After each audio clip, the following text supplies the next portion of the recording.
Welcome to the Lifeboat Live. We have 4 simple rules. Number 1, we don't discuss politics, ever.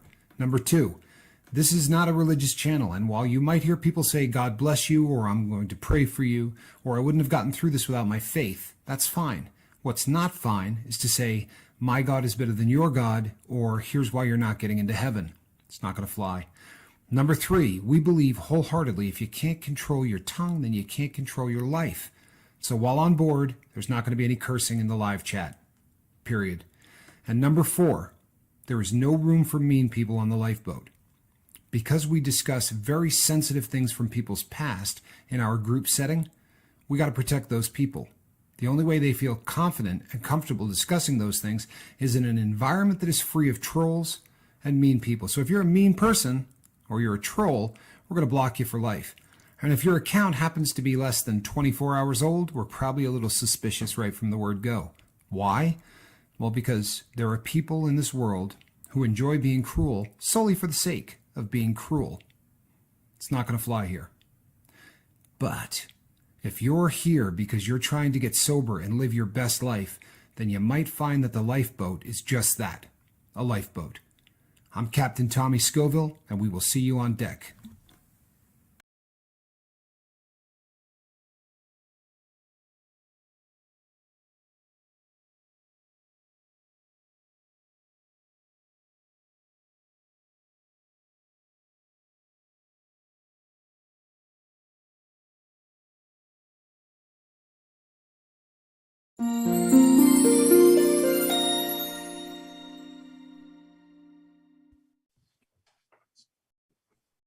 Hello, crew. I'm Captain Tommy Scoville, and you're on the lifeboat. Well, as we told you the other night, we were going to be doing an interview tonight, and the guest was to be held in reserve. Didn't want to tell everybody who it was, but this is a gentleman that you know what? Thankfully, I met. You know, we didn't meet under the best of circumstances, but I'm very happy that we did. This is a guy that I became very, very good friends with. We met in 2006, and while both of us were wards of the state, so to speak, as I've talked about, if you've been on the lifeboat long enough to see the early shows, I've actually been incarcerated 3 times. Most people talk a lot about the bank robbery stuff, but prior to that, I was in prison for theft. And one of the gentlemen that I met when I first got in there was Mr. Jeffrey Canali, and we hit it off instantly because this was a pretty laid back institution, and they actually used to put mats out and let guys, especially if they had any kind of training, go in there and do jujitsu. And we started out sort of that way. We would go in and roll around on the mats and you know, do jujitsu stuff, and really got to know each other very well. Both of us became mentors in a drug program that they were working there. Unfortunately, that drug program didn't take with me. It did with Jeffrey, but we reconnected a few days ago. This is the gentleman that I talked about on, I don't know, it was about 4 days ago. I came on and talked about how the two of us had gone out to lunch, and just what a cool experience it is. As I've said so many times before, I don't spend time with people from my past. And the reason for that is that most people never moved on from their drug of choice. Most of them, unfortunately, and it's pretty, you know, it's pretty common with heroin that people get trapped for life. You know, a lot of people just can't seem to break out. And since that was my drug of choice, the majority of friends that I have, I can't spend time with. But it was great to reconnect with Jeffrey, and his story is unbelievable.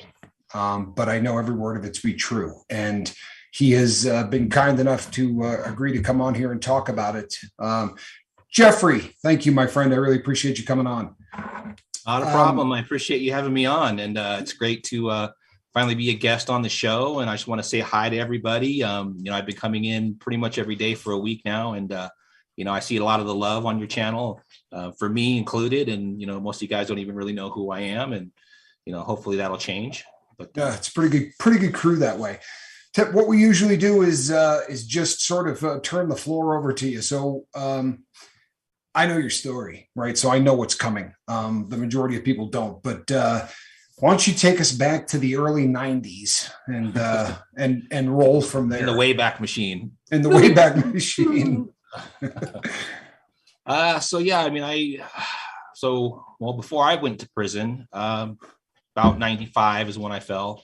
I was into pretty much whatever I could get my hands on. I was drinking daily, had a little bit of a meth problem, a gambling addiction. I grew up here in Reno. So, there's, you go into a 7-Eleven and there's slot machines by the door. I mean, you can't help but put in, a couple quarters. Unfortunately, drinking kind of led me down this path of self-loathing, and eventually I just had a bad situation in a bar and somebody had died for my cause, and ended up going to prison for 13 years, and I've been out for 13 now, so 26 years of my past. Yeah. So and without rehashing all of that, one of the things that blew me away, because, I've used your story in the past. This is actually, this is something that people have heard before, because people get this image in their head of prison and how, virtually everybody in there's a dirtbag. And these are all people who spent their entire life, in crime. And that's why, but yours was a split-second decision in a fight. It wasn't a matter of, like when the two of us met at that point, I was pretty much a hardened criminal. And I remember being blown away because I would reflect on both of our lives, and I really worked to get into prison. Yours was alcohol fueled, but it was one of those in a blink of an eye. You went from being somebody that was free to somebody. So what I really kind of want to get out of this story, and I'll lay it out there. I really will, because one of the things that I hear constantly, I get people who come along and they say, well, you know what, I'm trying to get a job, but I got a DWI and there's nobody that's going to hire me. Or, you know what, I have a possession of meth from 6 years ago, and you just can't go out and get a job if you got a possession of meth. And I remember, you coming out. In fact, I picked you up at the gate. If my memory serves me, my memory serves me correct, I picked you up in the gate. But talk a little bit about the transformation. You know what I mean? Going from the guy that was partying to the guy that got sober to the guy that got out and had to deal with that crap. Well, I mean, 13 years gives you a long time to think about what you've done. But, for those of you that have never experienced prison, once you get in prison, they sent me straight to max. So I was in maximum security prison for 9 years. There's this learning curve. You have to learn the rules. You have to learn how to adapt. You have to learn, how to be self-reliant, and, transitioning out of that, there's a lot of deprogramming that has to go into that. And the same rules kind of apply out here in the real world, is that, you have to relearn how to survive, how to adapt. And it wasn't easy. Truth be told, I was in a depression for about the first 2 years that I was out. I didn't revert back to drugs and alcohol, but it's sad to say it, World of Warcraft became my addiction. From the time I woke up to the time I went to sleep, I would get up and I would play video games all day, because I didn't know how to handle freedom, myself in this world and everything else, how to cope. But yeah, I mean, in 2008, that was right when the housing market had crashed and people were looking for work. And I kind of fell into that, nobody wants to hire, a guy fresh out of prison for murder. And I still had to make money. I still had to figure out how to make money. And it's the same thing, with your addiction, you had a heroin addiction. And I've heard you say the other day, how, the whole time that you're awake, you're trying to find money, and that's kind of the same mindset that you want to take, is that, you have to make money. So I would post stuff on Craigslist, I will move your furniture, I will cut your lawn, I will do whatever it takes to make a buck. And, it was good experience to get me out there and, to make that change of I can't do it versus I can do it. Whether you think you can or whether you think you can't, you're right. When you tell yourself that you can't do something, you shut your brain off and you stop finding a solution to your problems. And the more that you practice that, the more that you'll recognize that in other people. You know, when people make statements, they're no longer trying to find a solution to their problem. You know, they become complacent in that belief. No question. I remember vividly in 2008. You came by my house and my dad was there, and I remember the part of the story that you don't know, because I'm sure that you remember the day, but I remember you leaving and my father saying to me, the world could learn something from him. You know, it really kind of stuck with my dad, because, you know, it really is one of those things that you hear all the time. Well, nobody hires a felon. And you were having a conversation with my dad about it, and you just said, you know, someone's going to hire me because I'm just not going to stop. Like, you know what I mean? Like, I'm not going to stop. I'm just going to keep trying to, you know, to get a job. And your attitude at the time was, I'm going to do whatever. I don't care what it is. You know, I really truthfully don't care. And I also remember you got hired. I think the first thing was Amazon. Right. I did. I took a seasonal job at Amazon. They always hire just before Christmas because, you know, there's a huge factory here. It's in Reno now, but it was in Fernley, which was 30 minutes outside of here. And where I was living was 15 minutes outside of Reno in the opposite direction. So I would do 12-hour shifts on graveyard. So it would take me, you know, I'd have to leave it would take me an hour to get there, do a 12-hour shift, take me an hour to get home. I mean, it barely gave me any time to, like, you know, eat and sleep and go back and do it again. But I mean, it was good money when I was working. And then, you know, Christmas Eve, they lay everybody off. But I mean, just to show you how desperate I was to find a job, they have a place called Susie's Sex Shop, where they have these little booths where you go in and you pay quarters, and they were trying to hire somebody to go in there and mop up the rooms. Now, I mean, I applied. That's how desperate I was to get work. You know, I'm glad that they didn't hire me, but I mean, I was willing to do anything, anything for the job. But, that's a punchline. People would say, I'd rather run a mop at a peep show. That's actually, I applied. They didn't hire me. Well, and you know what, people, I think, honestly, I think that there's a takeaway in that. You know, when obviously what we do, what Mark and I do, we're trying to build people up. You know what I mean? It's a very big part of what we do on the Lifeboat. We're constantly trying to build people up. But when I get emails from people who say, you know what, I really can't get a job. I can't tell you how many times I've said, you know, I had a friend that got a job after a murder. You know what I mean? You're going to get a job. The difference is that you put in 3 applications and said, no one will hire a felon. You know what I mean? You gave 3 people a shot and then said, no one will do it.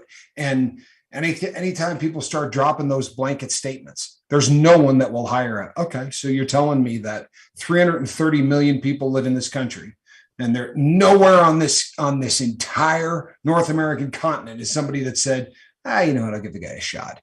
But so oftentimes, especially people in recovery, when they first start, getting into the transformation, it's really easy to bail. It's really easy to get that sort of defeatist thing. And I think it's, you know, when you brought up World of Warcraft, I've said this on the show before, South Korea just listed the number 1 addiction in their country as video games.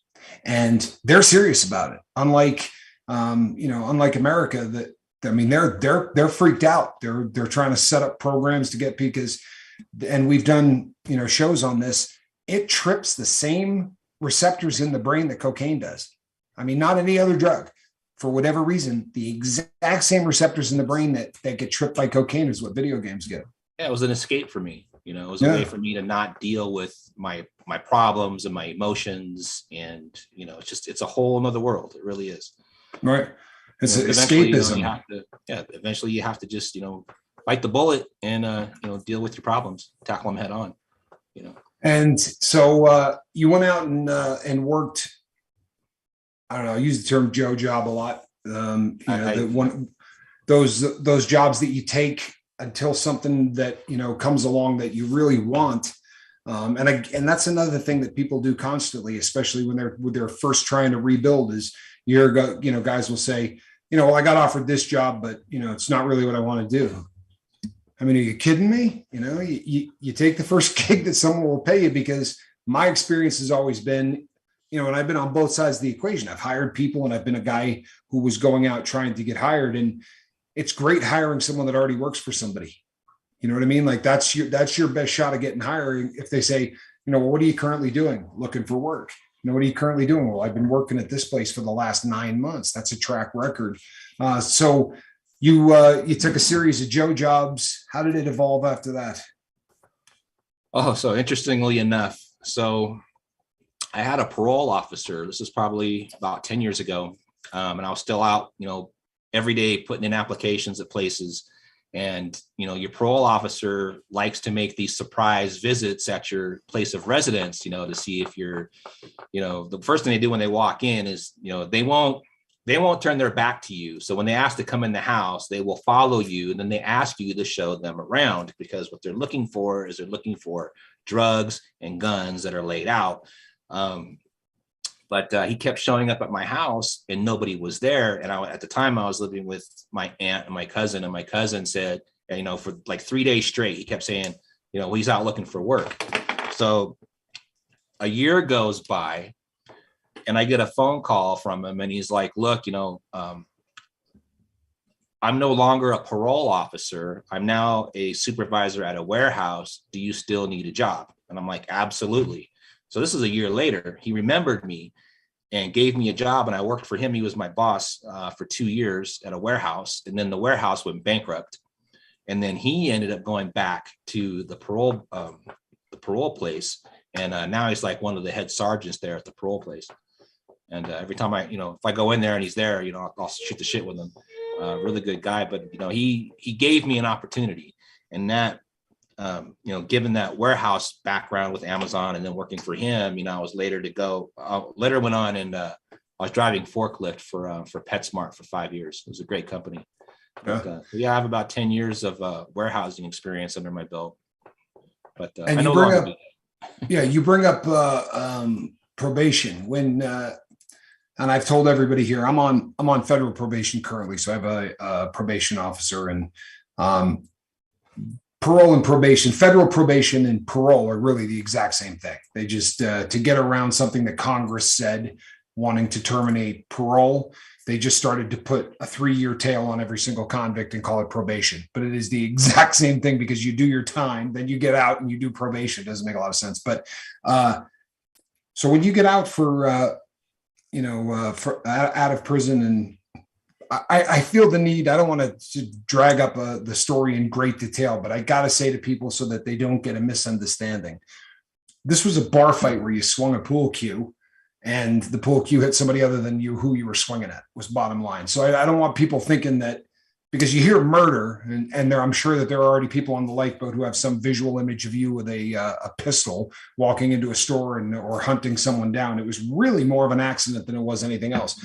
But when something like that happens, how long are you on paper? How long are you on parole? So it's a life sentence is what I got, with the possibility of parole after 10 years. So I did 13 years. They granted me parole, and technically I'm supposed to be on parole for the rest of my life. However, I filed a petition for a pardon 2 years ago.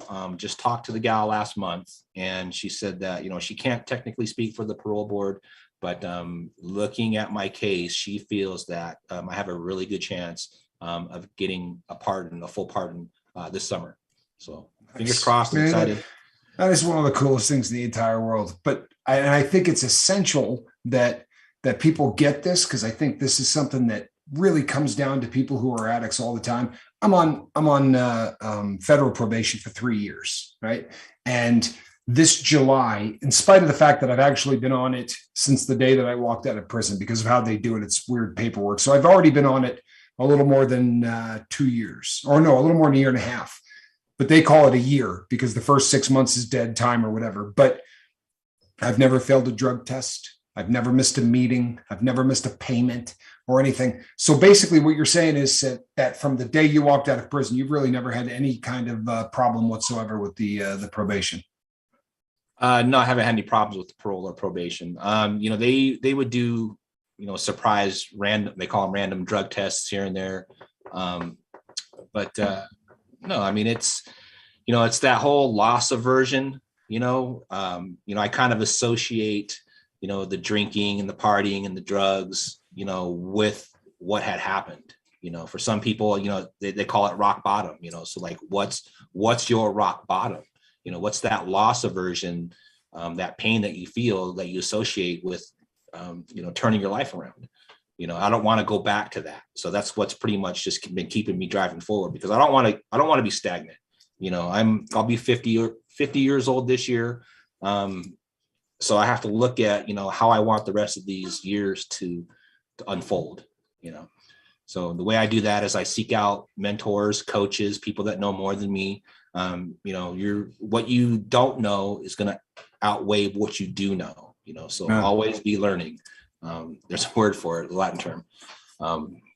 Emporum, I have to look it up. Don't quote me on it. But it basically means that, yes, I'm still learning. Right. Learning is a lifetime commitment. Well, providing that you take the time to do it, you know what I'm saying? There is a lot of people that don't. One of the other things, say again.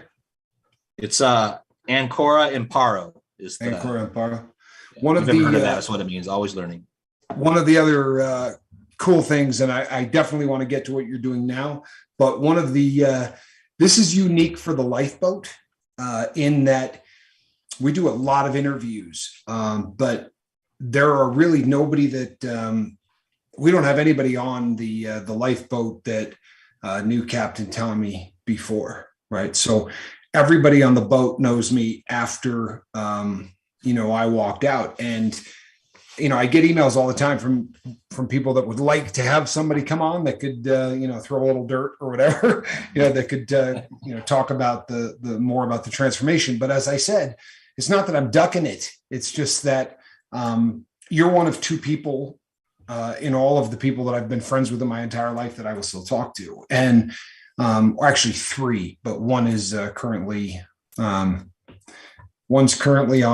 on the wagon, so to speak, and has developed a different kind of a problem. But truthfully, you did prison time with me, and I definitely was probably not at my best while in prison. But you do have a little bit of insight. You've sort of seen the transformation, and I should probably say too that that clicking sound that you people hear occasionally when I'm moving, and you hear that loud popping sound in my left elbow, that was courtesy of Jeffrey Kennelly. He the night before I left. The night before I left prison. Exactly. I had the NNCC Intercontinental Heavyweight Champion belt for jiu-jitsu. And I actually had one. Somebody, it came out of a Maxim magazine, and we would fight constantly for this belt. And as I was getting ready to go home, I had it, and I got sneak attacked whilst laying in bed, and refused to tap. And the night before leaving prison, he pretty much dislocated my left elbow. It's never been the same. So I had to throw that in, and Alex really was there when. It's funny because when I was in prison, I actually got kicked out early for saving a guy's life. A guy that fell directly across the hall from your cell, if my memory serves me. Well, yeah, because we had right. So this unit we were in, they had 3 wings, and at a certain time, I think it was like 9:00 or something. They had the tier open, but you weren't supposed to go down other people's wings after 9:00. And here you made a trip over to see me, so you weren't even supposed to be there. Like, I was out of bounds. You were out of bounds. But had that not happened, I literally watched you save a guy's life with your bare hands.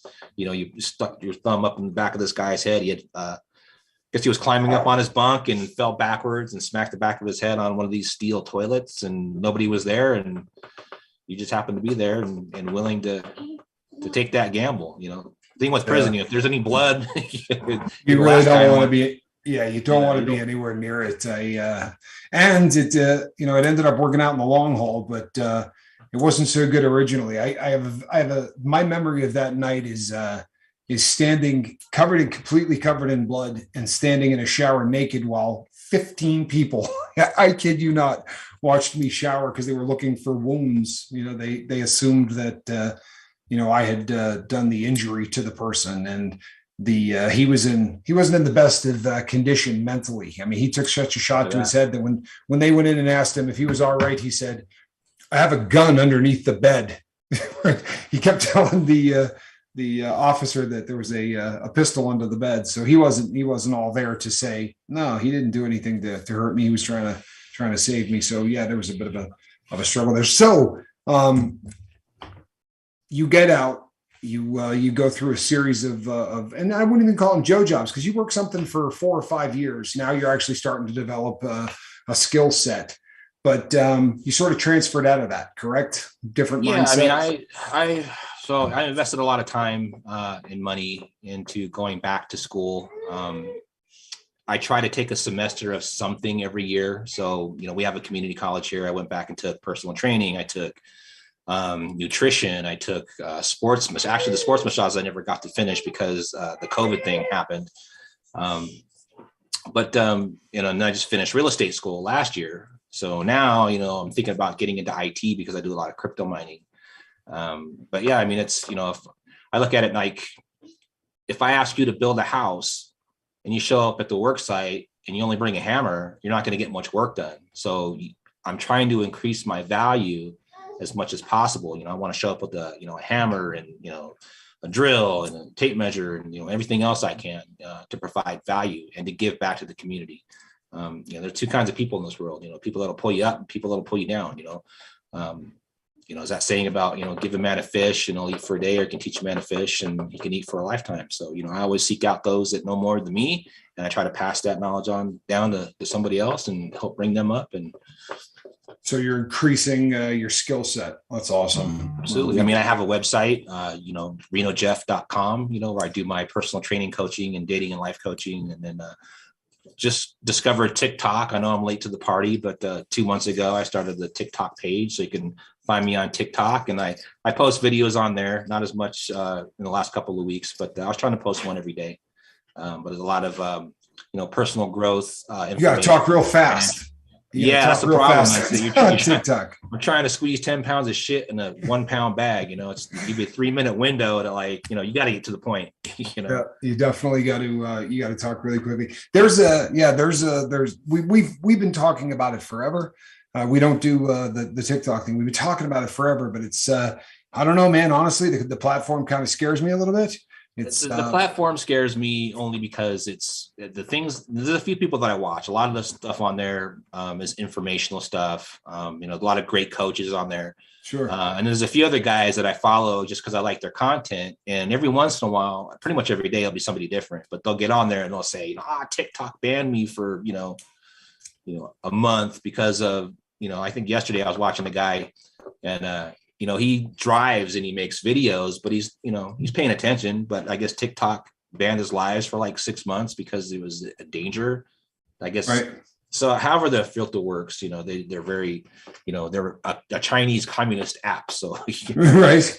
Yeah. And it does always get to, to that, the algorithm. One of the guys here on the boat always refers to them as the banana eating monkeys in the basement that make all of the decisions for all of these companies. Was there any point from the time that, one of the things that you said that I absolutely love is that you've tied the memories. Because one of the things that from the very first day of the lifeboat, I've been beating the drum of, you got to own your past. You know what I mean? I am a firm believer that you can transform yourself into something new, but you have to own your past. And part of the reason that it's so important is just what you said. When you can tie the worst parts of your life to the reasons that you were there, like the chemicals and the things, you're less likely to do that. There's been no time at all where you thought of stumbling. Like there's been, because obviously there were some tough times. You talked about the first couple of years. I mean, if you've gone to AA meetings, they talk about being a dry drunk, Oh, yeah. So you are the sum of the 5 people that are closest to you. So, if you want to change your life, change your friends, seek out those that are, going to help pull you up for one. But, it's more important to own who you are today. And, a lot of us, myself included, have a checkered past. I look at that as a learning experience. I no longer identify with who that person is. It's, Amen. Your windshield is larger than your rear view mirror for a reason. Right. Yep. So if you want to, the worst place you can be in is complacency. You're okay. You're not doing bad. You're not doing good, because you're not going to make any effort to change. Right. Yeah. So, every day I have this. Yeah. Every day I have this ritual. I even took a picture of it and sent it to you. But the first thing I do when I wake up is I put a smile on my face, and you did the thing on it. It was yesterday about how, just the act of smiling alone changes your physiology. It changes your attitude. Right. No question.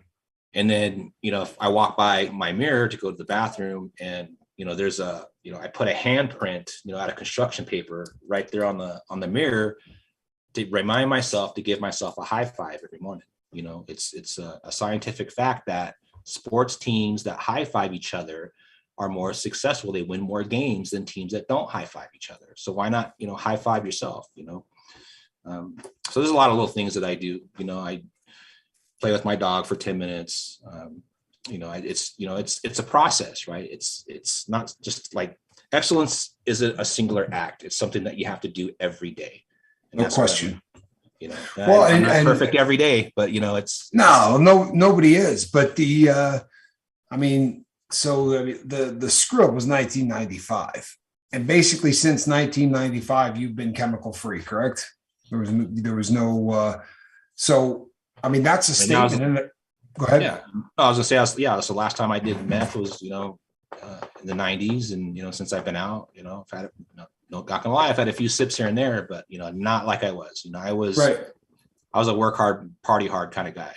Yeah, but the and one of the things that when we first reconnected and we started talking, one of the things that really did jump out at me is that when I start to give advice to people, a lot of times you come across like Stuart Smalley from Saturday Night Live, doing the daily affirmation. I'm good enough. I'm smart enough, and doggone it, people like me. But one of the things that I like saying on the boat is, how often did you do this when you were on drugs, right? Because if I give you advice and it's something that you've never done when you were on drugs, it's worthy of giving a try. And all of the things that you're talking about, things like, popping up a high five, or things like, looking in the mirror and smiling at yourself, these things have an effect. And, I'm so glad that you're here to say that, because there are so many times that people, I can see them from here rolling their eyes, but there is so much science behind, what it takes to perform better. And sometimes the stuff sounds like psychobabble, but it really is, this is stuff that if you follow step 1, step 2, and that, Jeffrey has a morning ritual. It's written down, people. Like, he gets up and he does the exact same thing every single morning. And, my hat is off to that, because it really is about setting the tone for the day. And especially for those of us, he's got a lot of sobriety. When you gave up, your chemical in 1995, that's a pretty good foundation you got under you. But for those of us who are just starting, we got Brandon in the audience tonight. I'm so proud of Brandon. I absolutely can't stand it, for real. Like, I'm blown away proud of him. In fact, check it out. Brandon, that's you, brother. The participation trophy of the day. Brandon's at like 67 days. But when you're first getting, started, getting that routine and that ritual, the more ritualistic everything that you do to move yourself forward is, guaranteed the more successful you're going to be. And to have someone else say it here, because when I say it, I'm telling you, Jeffrey, if I had $1 for every time on this show I've said, you got to make your bed in the morning, people, for real, I'd be rich. I could retire. But having that routine in the morning, all of these things, the things that you're doing, it's no accident that in spite of a checkered past and in spite of, let's be really honest, the deck was stacked against you. It really was. But you didn't take that. But I hear guys every day with DWIs who act as if it was a murder that they're trying to overcome. Yeah. And that goes back to what you were saying the other day about paradigm shifts. People root their problems. They do something 2 or 3 times. And if they continue to get the same result, they just kind of root that as saying that that's not for them. There's two kinds of people of, why is this happening to me? Or you can look at it as, what can I learn from this? So that's kind of the route that I took, because I knew that, all the negative self-talk, about like, I'm not good enough, or, this the bad things that happen in my life are just, who I am. I don't accept that. I look to other people that have success, and that's really the best way to get successful, is to model somebody else's success. So, always look for somebody who's ahead and it's going to pull you up. Yeah, absolutely. No question. And it's a theme that you've come back to multiple times tonight. And I hope everybody's hearing it, because I've this is another thing that I beat to death on the channel. If you got 4 people that you hang out with, right, and you're the 5th, and those 4 people do drugs, the odds of you turning those 4 people sober are not anywhere in the ballpark as good as those 4 people turning you back into a drug addict. If you do not change the people that you hang out with, if you don't change the entire setup of what it is you do, when you do it, all of those things, so oftentimes, Jeff, people, they give up booze and they've got it in their head because for 10 years they fantasized about being sober. And they kept saying, boy, if I could just quit drinking, I'd be set. If I could just quit drinking, I'd be set. Then they quit drinking, and, they assume that, someone will show up and go, hey, here's your 10 grand. Yeah. There's a new car in the parking lot, and a girl's going to be here at 7. Beautiful. She's going to love you, and they get that mindset. And then the first time that things start going bad, they're like, yeah, this is crazy. I'm just going back to this. Right. So a big part of that is you need to have a clear target. You need to have clarity on what it is that you really want.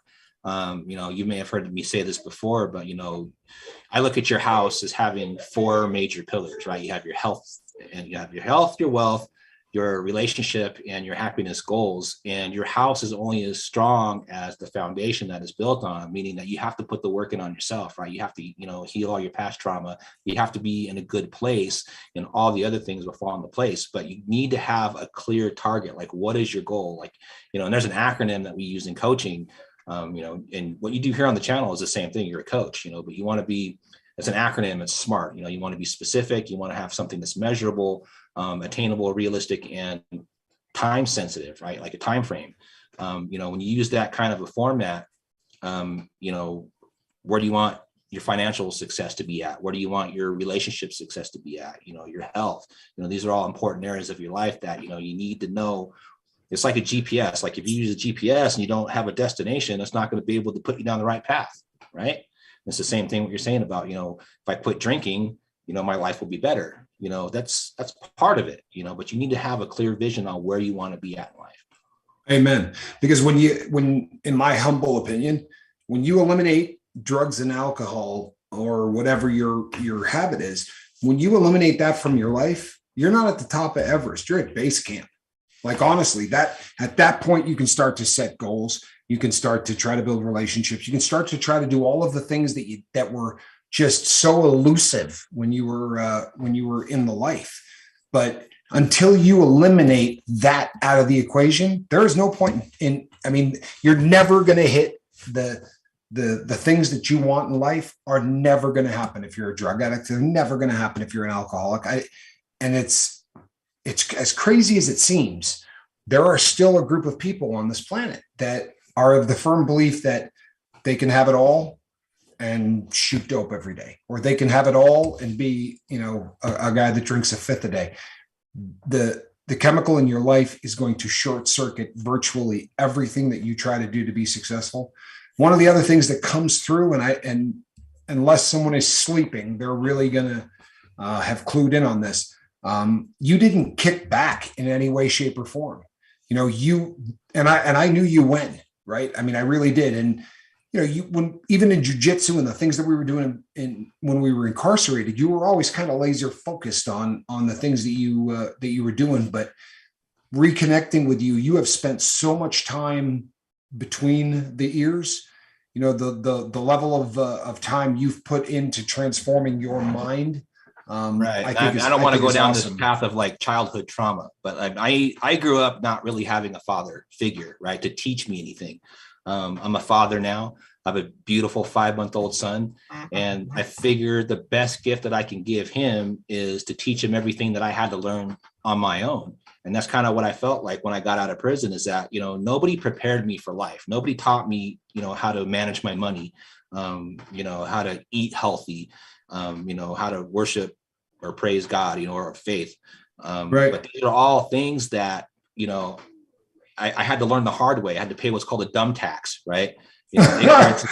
Well, it is. I mean, ignorance is doing something because you don't know any better. Stupidity is doing something in spite of, right? So, I mean, I paid the dumb tax and had to learn life the hard way. And now I kind of want to pass that knowledge on, to my beautiful son. But I look at it. So I'll tell you a story. So there was a kid, he's a Brazilian kid that, he used to love to ride his scooter. And one day he was in an accident, and, he wakes up in the hospital and they had to amputate his arm, right? This guy didn't have an arm. And his mother, was very sad for him, and she thought maybe, if he got into like soccer, maybe that would cheer him up, So he tried soccer, really wasn't his thing, him running was a little bit, uncoordinated. And then, he saw this just judo school. And, she kind of saw the spark in his eye. So she went in there and she asked the sensei, is this little Japanese guy. And he says, look, can you teach my son judo? And, he's like, absolutely, I will teach him judo. So 4 days a week, this kid would show up for 6 months. The sensei only taught him how to defend himself. And he taught him one offensive move. And he practiced that day in, day out for, every day, 4 days a week, 6 months. And then after 6 months, he goes to his sensei and he's like, look, I feel like there's other moves that I can learn. There's other fancy moves that I see people in the school are doing. I'm reading stuff, in books. And he's just like, trust the process, trust what I'm teaching you. Right. So 6 months later, he's still practicing all of his defensive moves and that one offensive move. And then, here it is a year later, hasn't learned any new offensive moves. And he goes back to his sensei and he says, look, I want to learn some other moves. I want to get better at this. And again, the sensei says, look, just trust in the plan that I have for you, right? Work hard at it. So 6 more months go by. He's still practicing that same one move. And he says, look, I think I'm going to have to quit. You're not teaching me anything. And he says, you know what? I'm going to enter you in this contest. And if you don't, I have so much faith in you that you're going to win this contest, that if you don't win this contest, you're free to leave. So they make this deal. So this kid goes into this tournament, right? Never been in a tournament in his life, gets in there in that first match, right? Throws a hip toss on the guy, wins his first match, and he progresses and he gets down to the final match, and it's this other guy. And, he tries to intimidate him. So like, that move isn't going to work on me. And he's a little bit, fearful, but his sensei says, look, just trust the process, trust everything that I've taught you. And he gets in there, and this grueling match, it seemed like it took forever. And, he gets in this position and, he's just waiting for that right moment. And sure enough, he throws that hip toss, everybody's, screaming, they rush him, lift them up on their shoulders, and then, after everything is calmed down, after, 10 minutes, and he's back in the locker room and he's talking to his sensei. He's like, I can't believe it. I can't believe I won. And his sensei said, look, there's one thing I didn't tell you about that move. And he's like, what? He says, the only way that move can be countered is if that guy grabs a hold of your left arm. Right. So the moral of that story is to take your weakness. What is your weakness? And turn that into your strength, right? That's the moral of that story. So I thought I would share that with you. No, I dig that. That was absolutely awesome. Absolutely awesome. So this one is a question that, because I know this is something that I think about often, because of my past and the mistakes I've made. This is something that I think about quite often. You did a decent amount of time, locked up behind bars. What do you think the lessons that came from that? Because I know the ones that jump out at me, but what was the takeaway? Because you can learn from virtually anything. What were the lessons you took from being incarcerated? Well, like I said, I grew up without a father figure, so in a lot of ways, it toughened me up. It created a man out of me in a sense. But you get a false sense of identity in there. There's these weird rules about especially if you're a white guy. You're not supposed Right. to. You're not supposed to sit with anybody from another race. You're not supposed to share a cigarette with them. And a lot of these guys, they kind of root this into a false like sense of identity, like that's who they are, right? And I walk this very thin line, especially in maximum security prison, because there is a prison gang in there. Here in Nevada, they're called the Aryan Warriors. Hey, Dubs. Yep. And a lot of guys, they'll join that because for one, it's probably because they want to feel like they're a part of a group. In another sense, they do it out of fear because they want to feel like they're safer, so they don't have to worry about getting attacked by them. But I chose not to join a prison gang, which is really tough. Doing 9 years in the prison, because you're either a victim or it's just. No question. But I didn't, because I knew I didn't identify with that. Like I understood the politics and I followed those politics, but I never joined it because that was the reason why. So I didn't identify or believe in what they, thought that they stood for. I knew there was something better for me. I knew I was going to get out someday. And now that I'm out, my life's great. I got a wonderful woman in my life and beautiful children and, great friends and, always learning.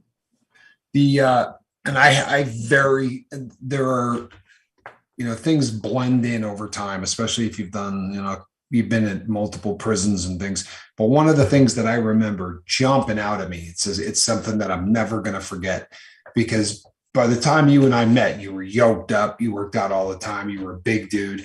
And people in the state of Nevada, you get a 5-digit number that denotes, who you are. You're no longer a man's name. You're a number, right? So I was 93529, and so Alex's number started with a 1, right? Or a 1. No, it's not that low. It's 47. But I mean, when you 47, it was really a low number.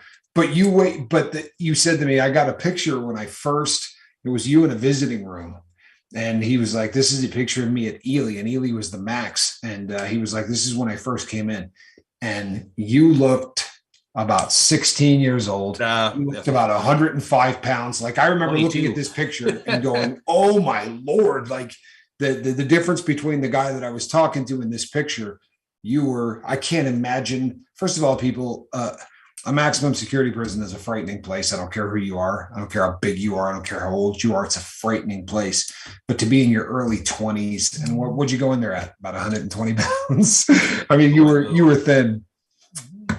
But I remember. That stuck with me. That was something that I remembered to this day. I remember thinking at the time, "Good Lord, to go to Ely Max and then to not join up with those morons." I'm sure I'm going to make friends with all the A-dubs, but. They're a pack of morons. So, I was the fact that you didn't tip up with any of those people, I was always super impressed with. Seriously, that was something that I respected. My big takeaway was that I walked in and I looked around, and there was 2 general philosophies. There were guys in there that used to say, and the first time I ever went to prison, there was a guy in there, and it was an old guy, and I asked him for advice, and he said to me, "Whatever you do, don't let this place change you." And I said, "All right, thanks." And he and another guy playing chess, but he got up to go to the hot water machine to put more coffee in. And I'm going to edit how this was said because it was not fit for YouTube. They'll go crazy on the language. But what he basically said was, he goes, "Listen, man, don't listen to that. You know what, idiot." I said, "What?" He goes, "Make sure this place changes you. If not, you'll be back." And these 2 guys that were playing, chess had to be in their 70s, right? So, and it was for me, every time I looked around, not so much when you and I were there because I was still a moron, but about the time I got sober when I was in the feds doing time, I would look around and there were always two kinds of people. There were the people that were not going to change no matter what was happening in there. And then there were the people that were doing everything they could to change who they were, to try to be a better version of themselves. And whether you're incarcerated or whether you're just getting sober, or no matter what you're doing, it's still the same game. You're either set in your ways and not trying to change, or you're trying to make yourself a better person. And if you're not going to let the world change you, you're not going to get anywhere. That's my humble opinion, but that was my takeaway from prison. That and an elbow that to this day clicks every time hindsight being 2020, Jeffrey, I think I would have tapped. Yeah, now. If I could do it all over again. People, he had me in an arm bar. This was literally 6 hours later, I was out the door.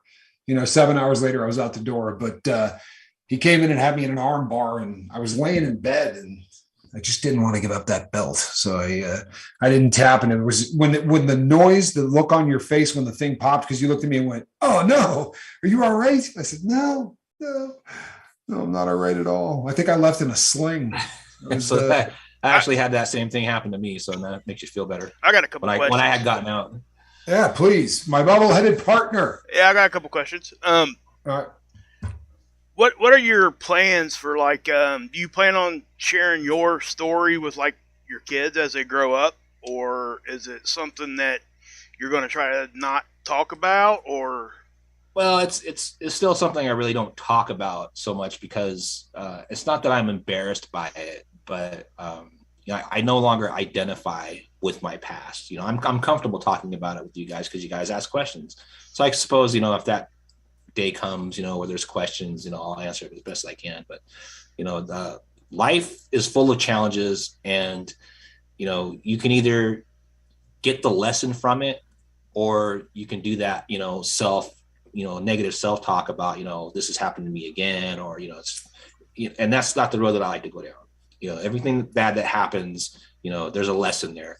And, if you really want something and you go for it and you don't get it on your first, second, or third time, you have to change your approach. And that's another thing, is that, I don't want to get in politics, but it seems to me like Democrats are like, yeah, you have to change your approach if you want to make something work. Right? No, I agree. And yeah, I do appreciate the angle that you go at this, like a coach. I really do. I think that's a good way to look at all of it. And, obviously you're living it. So, it's. Yeah. And, there's always going to be people that know more than me and you and everyone else, but that's what makes it so good. That. So being a coach, you can help the people that are behind you, get to where you're at, and a great coach, is going to help push you towards your goals. Right. And, right. If, I'll refer somebody to say, if I think that you're a better fit for that person in that area of growth. You know what I mean? Yeah, and we kind of talk like that here too. We kind of go by that, if there's a channel out there or whatever that's better than us, tell us, go there. Right. We'll and that's really honestly, and that's, and for me, I think kind of the same kind of line of thinking is that, I always say, and I've told my kids this, that the second you think you know everything is the second you stop learning. And, if you keep going back to that is something that, it does put it in perspective. But I so much appreciate the coaching aspect of it, especially and please don't get this as stereotypical, guys, but for a man, and I'm not trying to separate genders there. It's just, it is more so an assertive coaching angle, and again, I ain't saying a woman can't do that, because they definitely can. But so I'm sorry, go ahead. Go ahead. No, you're all right.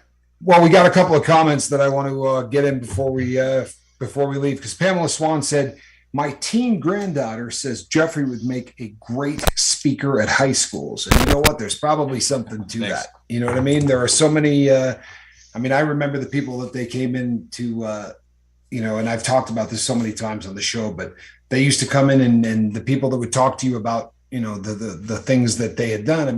We heard from cops and teachers.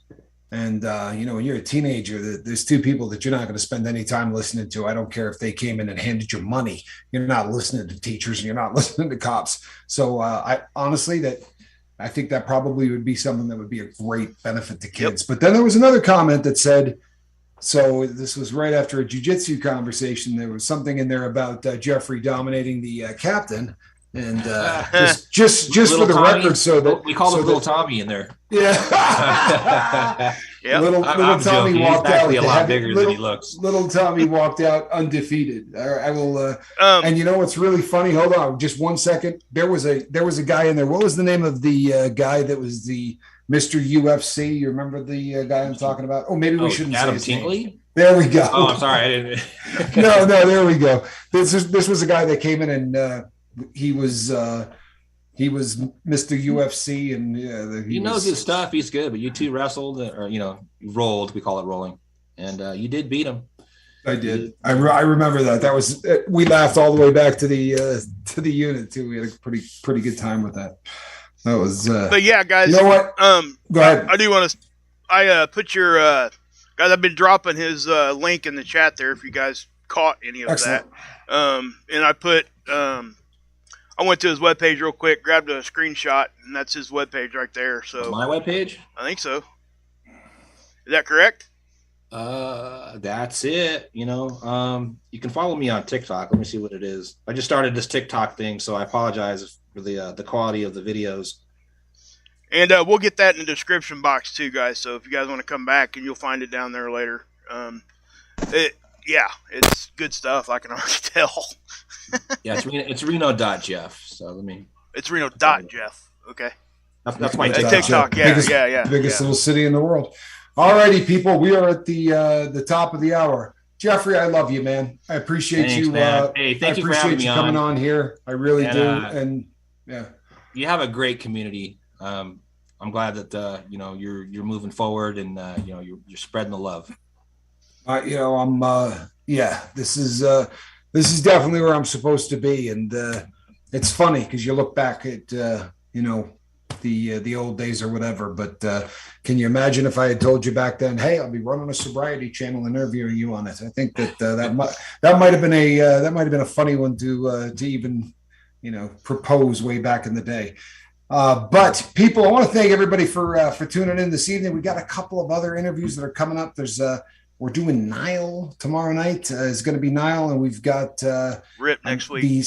We've got Rip Curl Readiness is going to be doing his second next time. So and Jeffrey, when this is over, it takes about 2 or 3 hours for YouTube to put all of the comments on the live chat back up. But when they do, go back and read them all because there was some really beautiful things said. I didn't have my glasses on. I look better without. Right, I think you're gonna like reading them over here. Yeah, I think you're gonna like reading them. There's some really great stuff that was said in there. People, thank you so much for tuning in. We will be back tomorrow night, same bat time, same bat channel, doing the same bat thing. I am Captain Tommy Scovel, and on the other side of the glass, Mark Wages, and that's an empty basket. Squirrel's pretty angry at me today. All righty, people. We will see you tomorrow night. God bless.